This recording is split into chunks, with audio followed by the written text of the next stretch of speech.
So you're stuck at home, you're in isolation, you're thinking, this would be a good time to take some really epic product photography, up my portfolio, and maybe post some cool Instagram shots. Well, you've come to the right place. I decided to spend a couple of hours with my little friend here and take some epic product photography shots. Ended up looking pretty good, so let's see how it all went and how we got there.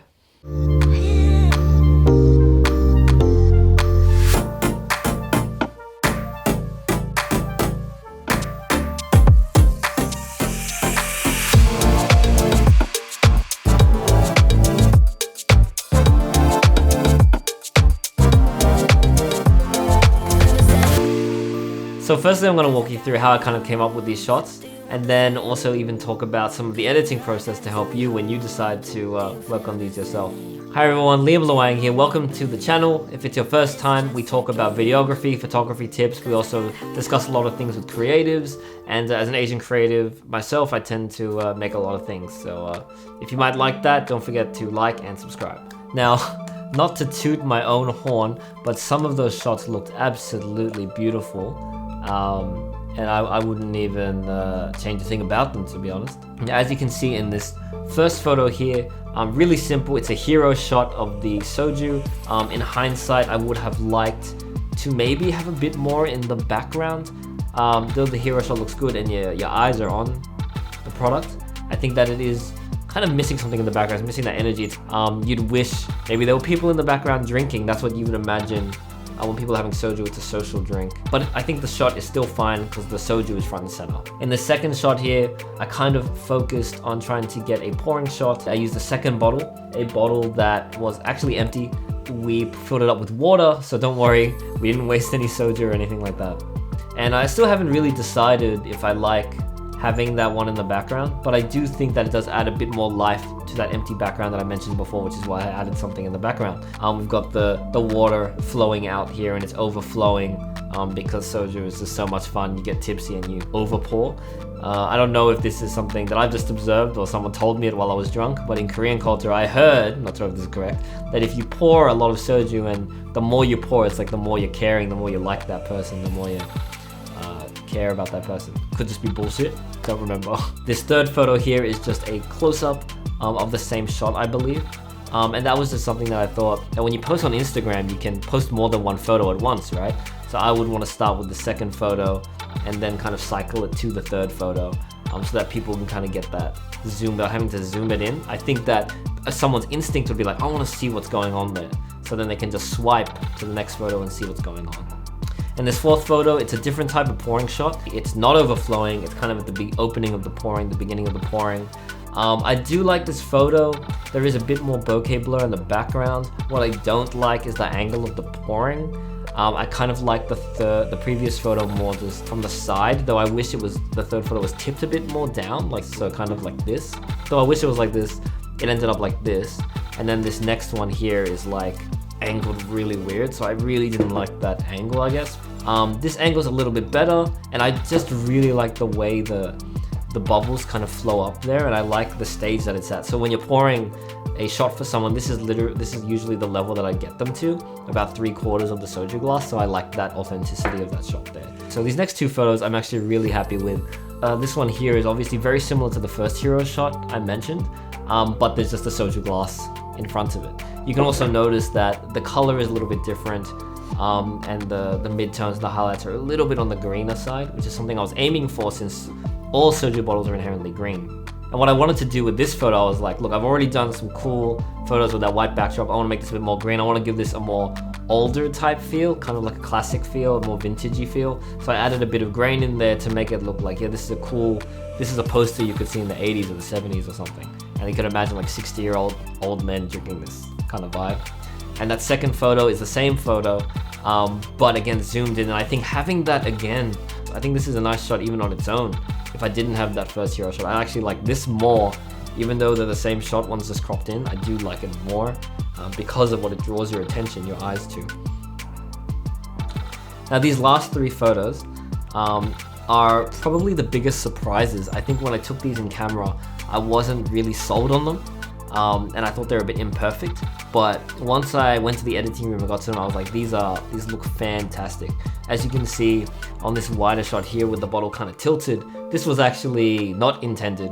It was a practice shot and the angle was off. Behind you can see the LED light unevenly behind the object, so we were just testing what the blue light would look like, and it actually looks really cool.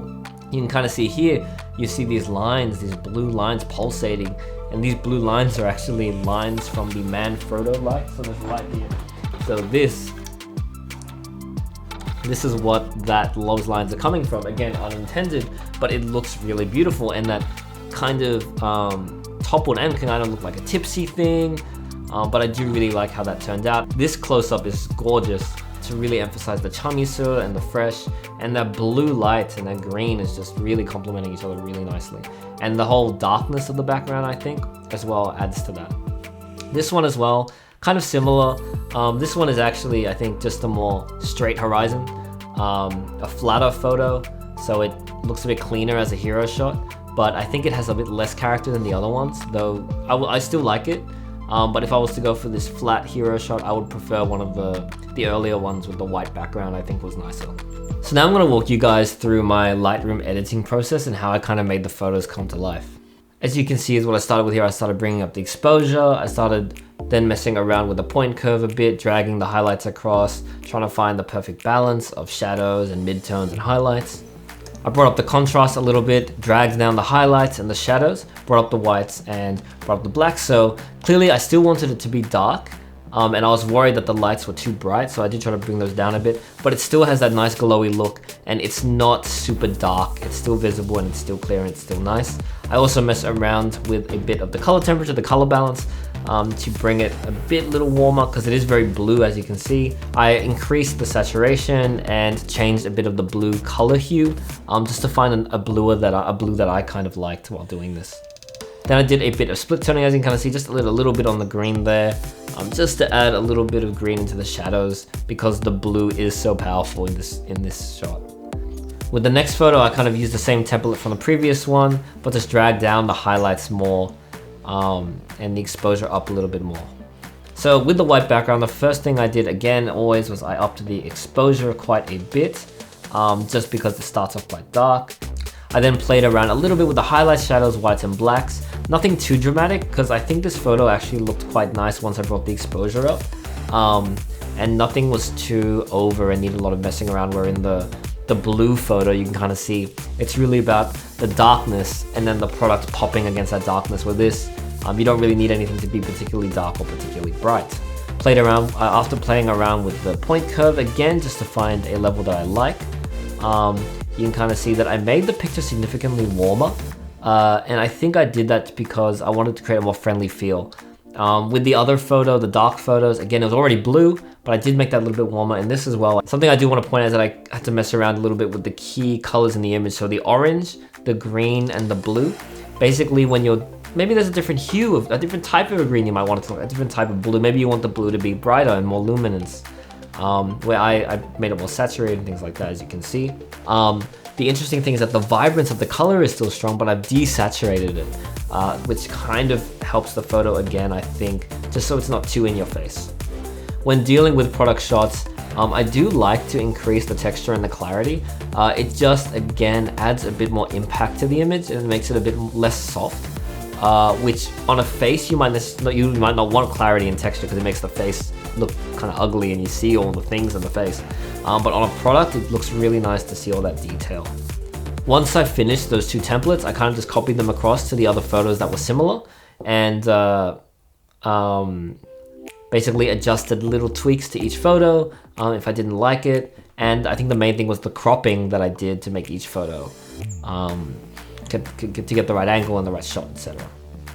Hey guys, I hope that gave you a good idea of how you might want to get inspired to create your own epic product photography shots at home and to build your portfolio. I think this is a really good time for me to kind of just work on myself, work on my own skills, enjoy the things that I love to do, and kind of work out the kinks of product photography that I really hope if you guys did like this content, please like and subscribe, and honestly try this for yourself. Comment with your Instagram if you guys start to do it, or just email us at liamluang@gmail.com. I'm really excited to see what you guys can come up with potentially, and I hope you enjoyed the video. Thank you and enjoy the rest of your day.